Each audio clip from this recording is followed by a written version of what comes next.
Y'all, this is holiness. This is holiness. He's like a life-size monkey. And my mom, when I went to college, bought holiness for me. And she was like, whenever you feel the urge to cuddle up with somebody, you could cuddle up with holiness. I still have him. Oh my goodness. Do what you gotta do, sis. Like, that's all my college students, all my people who are trying to, you're trying to please God. It's hard out here. Do whatever you got to do to keep it together. That's all I'm trying to say.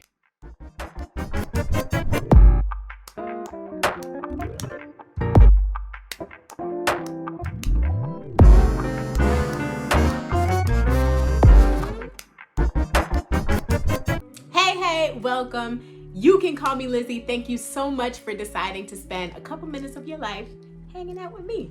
Friend, we're gonna spill a little bit of tea today. A little bit of tea, but tea with purpose. Because we're gonna talk about boys. We're gonna talk about boys today. We're gonna talk about men's today.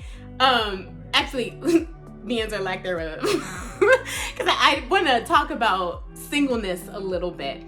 And I wanna cover this topic because I remember there was a time where I was really looking for Christian bloggers who were discussing what it was like to be single. And I found a couple who really resonated with me in that time. And when I record this video, not as like one of those how to be content videos, but literally just as a friend who's talking to another friend and hoping that you take away from this video, like if you have a deep desire to be married and maybe you're in the very single season, maybe you're in that transition phase, you're talking to somebody, you're not sure where it's gonna go, maybe you're young, maybe you're 18, 19, 20, 21, 22, and people keep telling you that you have time.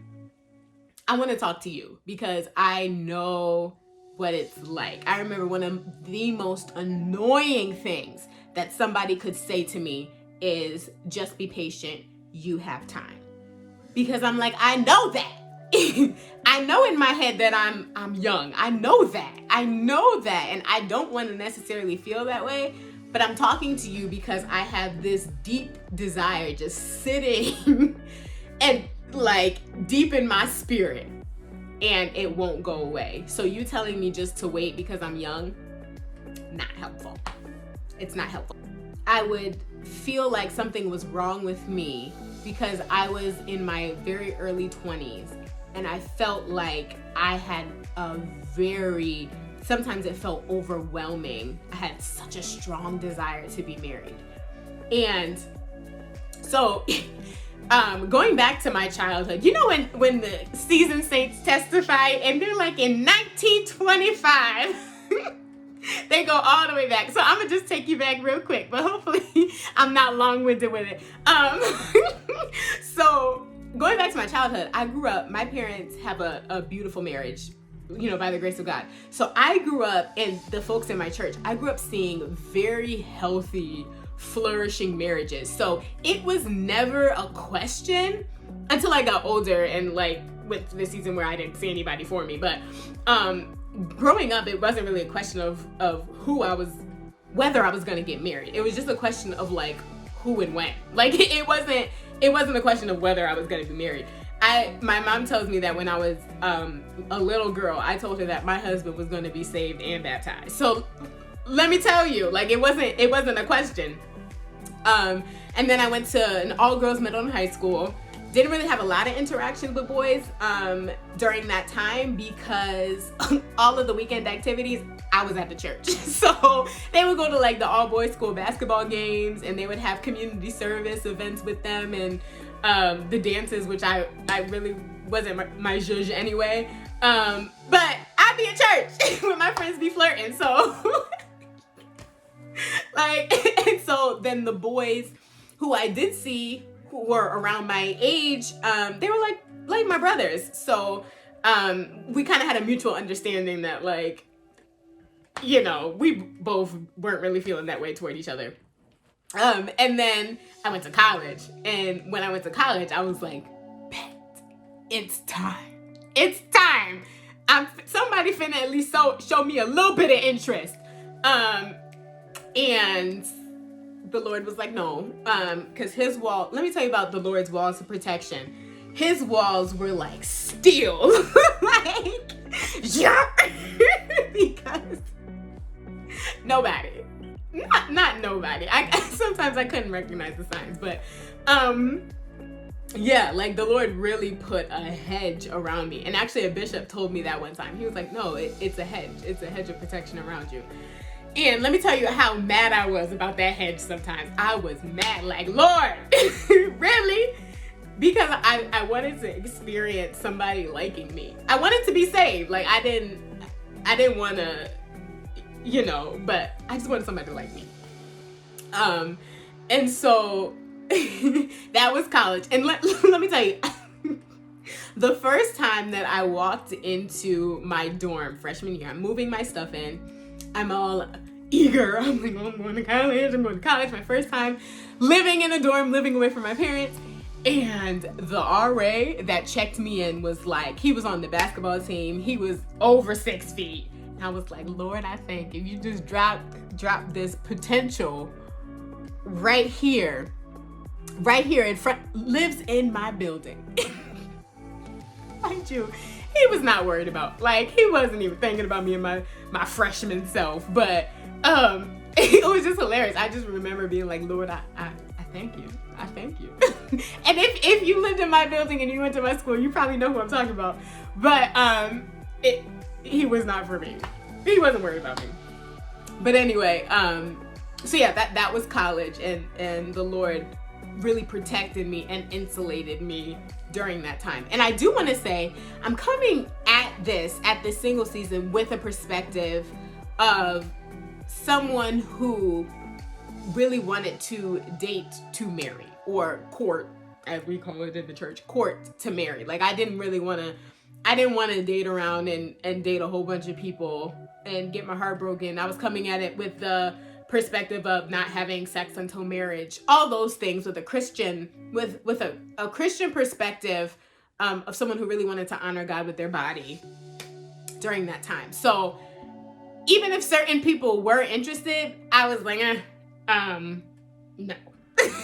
Like, if I couldn't see us potentially, if there were qualities about you that I was like, I already know off jump I couldn't marry you, I wasn't going to waste my time. I wasn't going to waste your time. So that was also part of the, like, I was like, no, sir. Not even a chance. Like, mind you, that was also a part of it. Very selective in who I was going to give my time and my specific attention to. But that was college. And then I graduated from college and went back home to live with my parents. That was before I moved in to another family member. So at that time I was home with my parents and I had no debt. In my previous video, I talked about the miracle that the Lord worked for me in giving me that full scholarship that was generally for valedictorians and salutatorians, and I was somewhere in the middle-atorian, and he was like, here, sis. And then, so I had no debt. I blessed with a car, a job that had benefits and time off and PTO. Like, so I had money, I had time. My church community was so supportive. So they gave me opportunities to grow and develop and exercise my gifts in the church. So I had things to do. And I was like, all right, my life was full. I had good friends, people I could hang out with and go eat KFC with in the middle, after church on a Friday night. Like, I felt like I had everything a girl could want. I felt like I had everything that I needed. But deep inside me, I was like, dog, I just want to be in a relationship. Like, I just want to get married. The singleness blogs and everything that I was reading and watching was like, maximize your singleness season.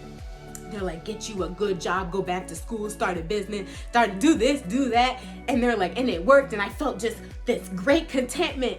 And I'm like, I'm doing everything. I still want to get married. Like, your comments aren't working. It doesn't work. It doesn't work, sis. Like, I still want to get married.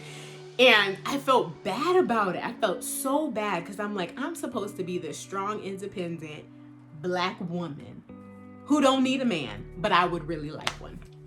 And so maybe other people didn't have this problem, but if you are really feeling a strong desire to be married, I just want to let you know, like, it's God-given. It's God-given.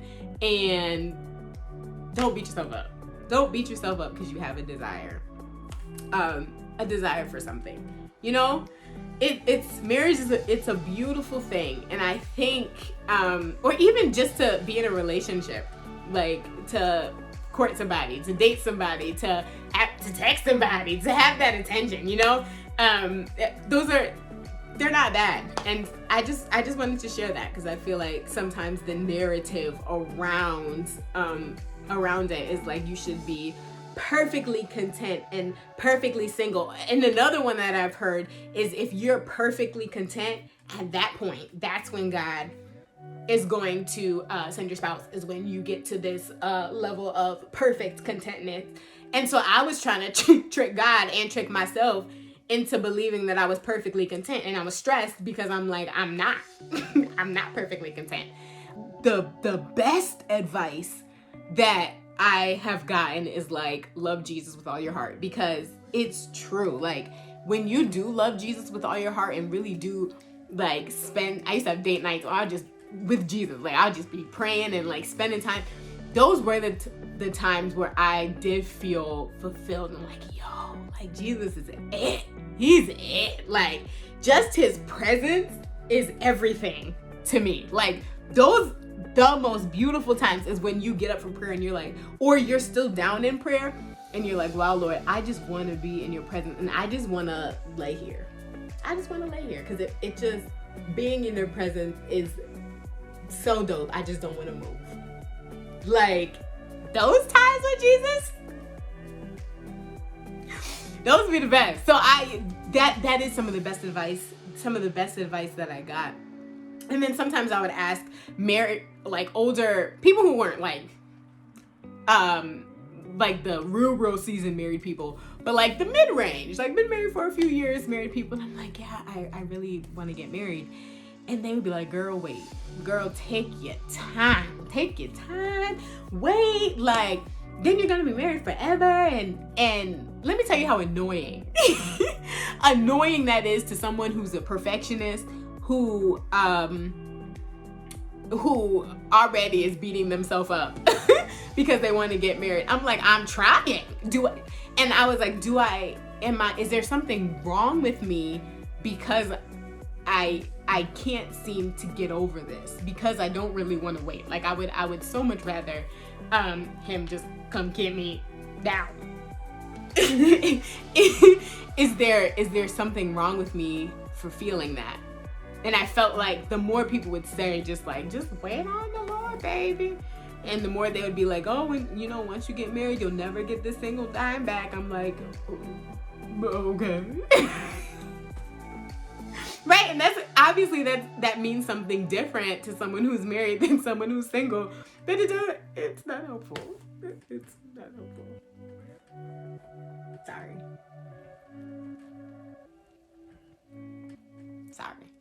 It's not helpful. So this is just me sharing. I hope this helps. That I don't look as thirsty as I felt during that time. I felt so thirsty and I was so mad at myself. Like, sis, get it together. Get it together. But this is just the you're not alone, friend video. Like, you're not alone. You're not alone. That desire that God has placed in your heart is not for nothing. Like, he's faithful, that promise. Okay? Okay? All right. And feel free to like and subscribe if this video resonated with you. I hope you have a phenomenal weekend, and we'll see you next video.